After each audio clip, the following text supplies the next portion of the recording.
নমস্কার, আমি সর্বাণী। সহজে সুস্বাদু রান্নাঘরে আপনাকে স্বাগত। যে কোনো আতপ চাল দিয়েই এটা করা যাবে, তবে আমি গোবিন্দভোগ চাল নিয়েছি হাফ কাপ। 3 বার জল দিয়ে খুব ভালোভাবে রগড়ে ধুয়ে 2 ঘন্টা এটা ভিজিয়ে রেখে দেব। বাজারে চালের গুঁড়ো কিনতে পাওয়া যায়, সেটা দিয়েও করতে পারেন, কিন্তু আগেকার দিনে তো চাল বেটেই করা হতো, এতে স্বাদটা অনেক বেশি হয়।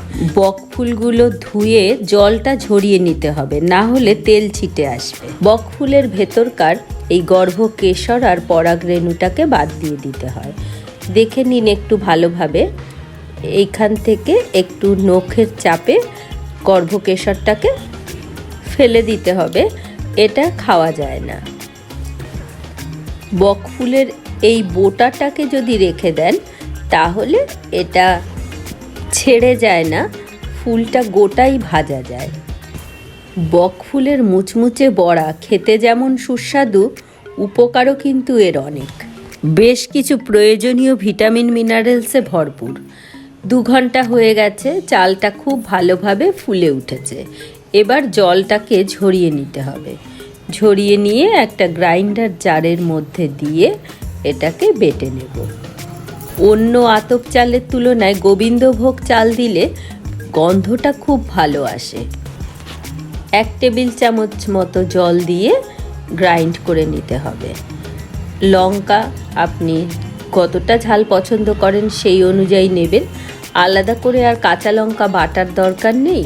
গ্রাইন্ডারের মধ্যে একবারে দিয়ে মিহি একটা পেস্ট তৈরি হলো। দেখুন, একটা রানিং কনসিস্টেন্সি হবে। ঠিক এই রকম কনসিস্টেন্সিতেই কিন্তু ঠিকঠাক স্বাদ হবে। নুন স্বাদ অনুযায়ী, হলুদ হাফ চা চামচ, কালো জিরেও হাফ চা চামচ। ভালোভাবে এটাকে ফেটিয়ে নিতে হবে। বক ফুলের মধ্যে অ্যান্টি ইনফ্ল্যামেটরি এজেন্ট থাকে, যার জন্য ফোলা প্রদাহতে ভালো কাজ করে।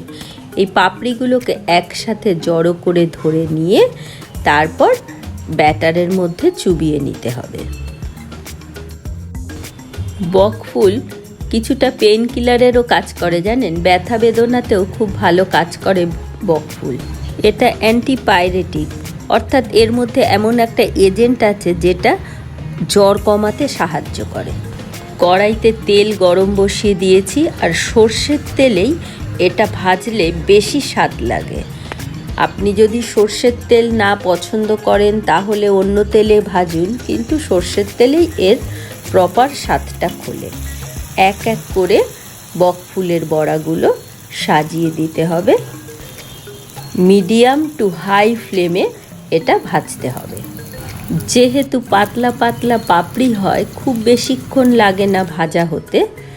মোটামুটি 3 মিনিটেই এপিট ওপিট করে ভেজে নামিয়ে নেওয়া যায়। একটার সাথে একটা যেন লেগে না যায়, একটু কাঁটা চামচ দিয়ে দরকার হলে এটাকে সেপারেট করে দিতে হবে। খেয়াল করে দেখুন, বক ফুলের বড়ার গায়ে যে কোটিংটা, সেটা কিন্তু খুব বেশি মোটা হবে না, পাতলা কোটিং, জাস্ট কুড়মুড়ে হয়ে যাবে পাপড়িগুলো। কিছু ক্যান্সারাস সেলকেও ধ্বংস করে বক ফুল।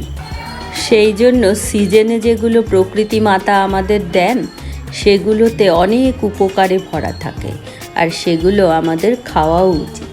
দেখলেন তো কত সহজে তৈরি হয়ে গেল মুচমুচে বক ফুলের বড়া।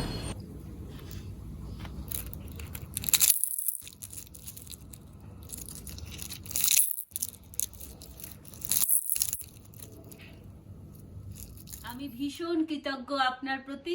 আপনি ভালোবেসে আমার রেসিপিগুলো দেখছেন, লাইক, শেয়ার এবং সাবস্ক্রাইব করছেন। ধন্যবাদ।